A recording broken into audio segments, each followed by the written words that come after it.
Ale tady to je jednohubka, kterou teď Milan ochutná. Milane, dej si jednohubku. Díky. Dobrá, viď?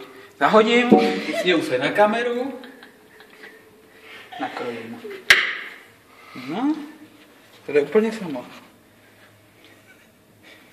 Nakrojím, zahodím, usměju se na kameru, nakrojím. By mohl dělat celý den.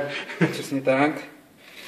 Opakování je matka moudrosti. A ty jsi udělal blbý pořádí, tak teď Ne, usměju se na kameru. Nakrojím, zahodím, musím se na kameru. Tibor to pak uklidí. Tibor to pak uklidí, Tibore. Ne. Uklid to v pondělí. Ne, uklidí to opráta. Uklid to v pondělí. No a vola. A je uvařeno, vole.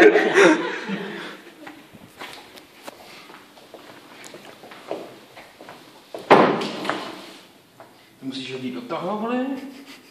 Koukej, jak si sebe hodíš do největší.